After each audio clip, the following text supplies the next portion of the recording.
स्वास्थ्य विभाग की एक बहुत बड़ी लापरवाही सामने आई। रायपुर के जिस राजधानी अस्पताल में करीब 10 दिन पहले ही हुए अग्निकांड में 7 लोगों की जलकर मौत हो गई थी, उसे फिर से मान्यता दे दी गई।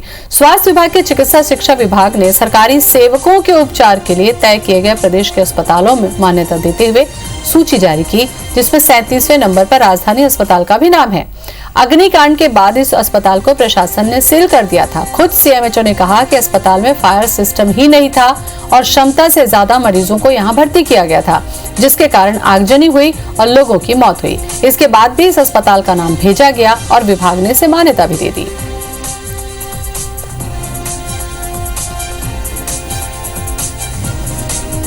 चीजें उन्होंने मांगी थी, मैंने वो सारे जवाब बना के दे दिए। फायर सिस्टम वहां पर रिन्यूअल नहीं किया गया था, फायर सिस्टम का कोई वहां पर मतलब व्यवस्था नहीं थी और इतनी बड़ी घटना घटी, उसके पीछे यही कारण था कि जो सिस्टम फायर का होना चाहिए वो बिल्कुल नहीं था।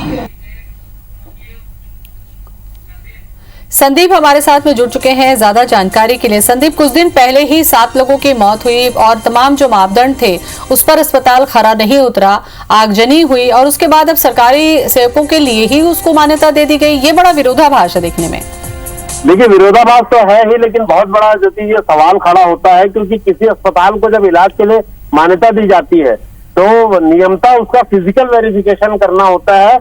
मतलब अधिकारी उस अस्पताल में जाएंगे और उसकी जांच करेंगे कि विभाग में जिन जिन जो डिपार्टमेंट्स का या जिन जिन विषयों पर जांच की बात की है, चाहे वो गायनी हो, चाहे ऑर्थो हो, चाहे कार्डियो हो, उन सारी सुविधाओं को देखकर उसका भौतिक परीक्षण होगा, फायर सिस्टम का परीक्षण होगा, उसके बाद वो क्षेत्रफल में कितने बिस्तर रख सकते हैं उसका परीक्षण होगा, उसके बाद उसे मान्यता दी जाती है।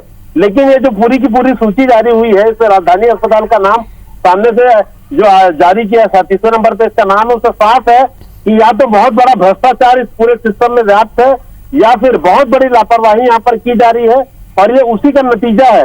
आपको बता दें कि हम अभी राजधानी अस्पताल के सामने ही खड़े हैं। यहाँ पर आप देखेंगे कि ताला लगा हुआ है, सील है, पूरा अस्पताल जलकर खाक हो चुका है।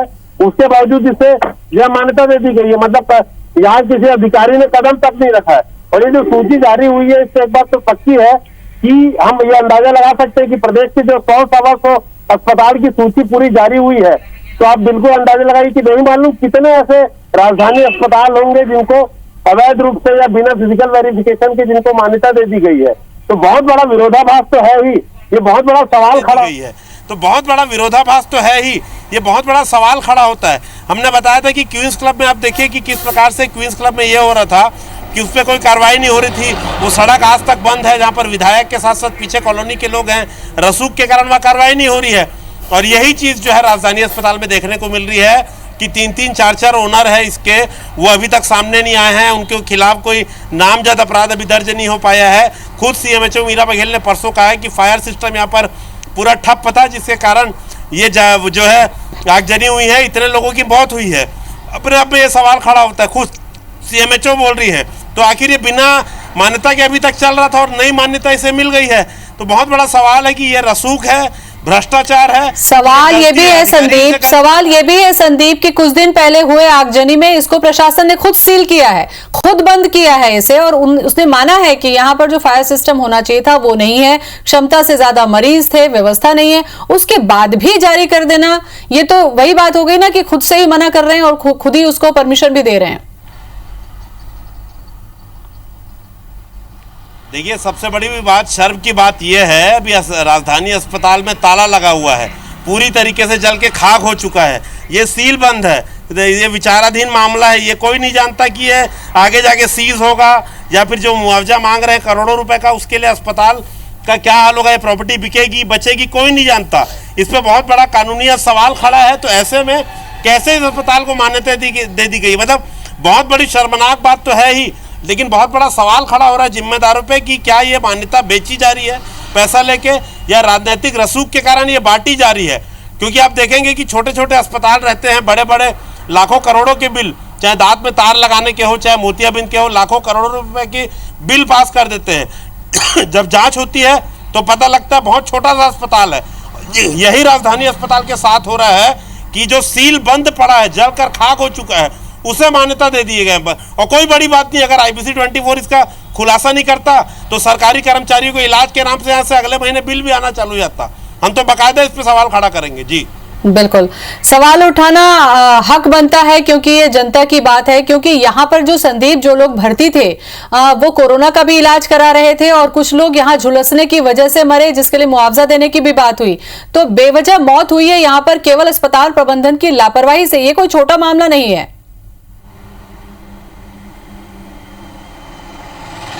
बिल्कुल, देखिए ये हत्या है, हम तो सीधे सीधे करेंगे। लापरवाही के कारण इनकी हत्या हुई है, ये उससे कोई छोटा मामला नहीं है। खुद सीएमएचओ ने बोला फायर सिस्टम बंद था, 35 लोगों के लायक ये अस्पताल नहीं था, फिर भी भर्ती किया गया।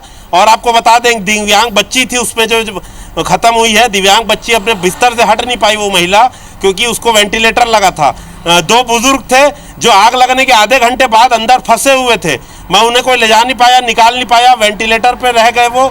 तो बहुत सारी चीज़ें हैं जो सरकार से छुपाकर यहाँ पर काम किया गया। वेंटिलेटर, छोटे छोटे केबिन, जो फायरमैन जिन्होंने हमको बताया, बोले अंदर पैदल चलने की जगह नहीं थी।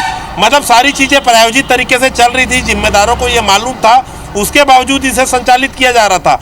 तो ऐसे में ये कहना कि कोई लापरवाही है, ये कोई बहुत, ये मतलब बहुत शर्मनाक बात होगी। हम इसे लापरवाही कहेंगे तो ये प्रायोजित पूरे तरीके से पूरा ये चल रहा था। इसमें पूरी संलिप्तता है स्वास्थ्य विभाग की, फायर विभाग की, जो बैठे बैठे वहाँ से वो दे रहे हैं, लाइसेंस पास कर रहे हैं। और अब बहुत बड़ा खुलासा हमने किया है कि जो स्वास्थ्य विभाग की टीम है या चिकित्सा शिक्षा विभाग जो ये सूची जारी किया है, सरकार के नाम पे कालिक पोतने का देखिए कितना बड़ा काम है, ये कितनी बड़ी लापरवाही है।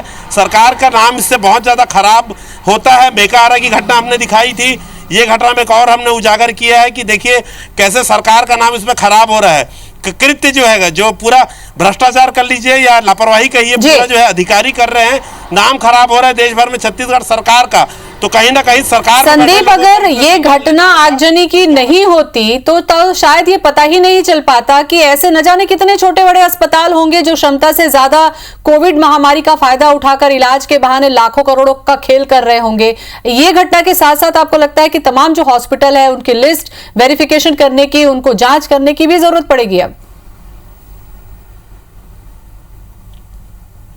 बिल्कुल ज्योति जी, आपने बहुत सही सवाल उठाया है। अब हर अस्पताल का फिजिकल वेरिफिकेशन होना चाहिए, कितना क्षेत्रफल है, कितनी क्षमता है, कितनों को इलाज मिलेगा। आपको याद होगा परसों हमने दर्शकों को मैंने खुद स्टिंग ऑपरेशन किया था श्री कल्याण अस्पताल का। वहां पर एक कमरे में बिस्तर लगा के आपको भर्ती करने का वो आदमी 15 से 20 हजार रुपए मांग रहा था। मतलब आप बिस्तर में लेटे रहेंगे, उसका 24 घंटे का आपको 15,000 रुपए देना पड़ेगा। और एक कमरे में कोरोना प्रोटोकॉल के खिलाफ जाके वो 3 बिस्तर लगा के हर बिस्तर का 20,000 रुपए ले रहे थे। हमारे पास आज भी वो रिकॉर्डिंग मौजूद है। ऑक्सीजन लेंगे तो 1500 रुपए हर 12 घंटे का अलग देना पड़ेगा, उसमें नगद नहीं, वो नगद पैसा लेगा और रसीद भी नहीं देगा। तो ये चल रहा है रायपुर के अस्पतालों में। मगर जाने कौन इनको लाइसेंस देके बैठा है कोविड अस्पताल का, इनकी जांच नहीं हो रही है। एक कमरे में भेड़ बकरियों के जैसे निजी अस्पताल मरीजों को ठूस रहे हैं, बिस्तरों का 20-20 हजार रुपए ले रहे हैं। और शर्म की बात यह है कि हमने तमाम जिला प्रशासन के अधिकारियों को जानकारी दे दी है, अभी तक श्री कल्याण अस्पताल की जांच तक नहीं हुई है। तो राजधानी अस्पताल तो फिर भी बताया जाता है बहुत बड़ा इसमें राजनीतिक दखल है, ऐसे आरोप निकल रहे हैं, ऐसे बाजार में बात चल रही है कि राजनीतिक दखल के कारण ना तो इसके मालिकों पर अभी तक कोई कार्रवाई हुई है, ना ही नामजद एफआईआर हुई है। और इसे फिर से संदीप, सवाल यही उठता है, संदीप सवाल यही उठता है कि बड़े बड़े राजनीतिक दखल की वजह से ऐसे अस्पताल को परमिशन मिल जाती है, बिना मापदंड, बिना फिजिकल वेरिफिकेशन के अस्पताल चालू हो जाते हैं। और जब लोगों की जान जाने लगती है, जब मौतें यहां पर होती हैं, तब कहीं जाकर इस बात का खुलासा होता है। तो हो सकता है इसकी पूरी एक चेन हो जो इस तरीके के न जाने गली मोहल्लों में आजकल कितने हॉस्पिटल खास करके इस कोरोना महामारी के दौरान फायदे के लिए खोले गए हों।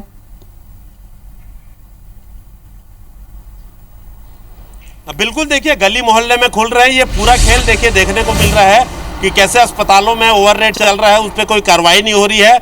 वीडियो लगातार सामने हो रहे हैं, स्वास्थ्य विभाग बैठा है, जो अधिकारी कहते हैं कि अभी कोरोना को संभालना है, लेकिन वो इन नर पैसाचों पे कोई कार्रवाई नहीं कर रहे हैं।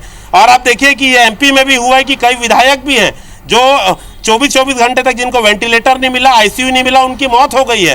तो ये क्या, ये तब समझेंगे जिम्मेदार जब इनके कोई घर के व्यक्ति भर्ती होगा, उनकी मौत हो जाएगी, क्या ये तब समझेंगे? हम तो यही सवाल खड़े करते हैं कि आम आदमी को भेड़ बकरी समझ के ये बलि चढ़ा रहे हैं, क्या इनका कोई अपना जो जब जाएगा इस दुनिया से, क्या वो तब समझेंगे? क्योंकि हम लगातार दिखाए हैं कि बिल्कुल मुश्किल यही है संदीप, आम आदमी गरीब बिल्कुल संदीप, मुश्किल यही है और इसी वजह से शायद इस तरीके से ढील ढाल रवैया होता है, क्योंकि इसमें किसी रसूखदार के लोगों का इलाज नहीं होता। यहाँ केवल गरीब और जो जरूरतमंद होते हैं उनका इलाज होता है, उनकी ही जान जाती है। सवाल यही उठता है कि क्या आम जनता की सेहत और जिंदगी से खिलवाड़ होता रहेगा? शुक्रिया आपका।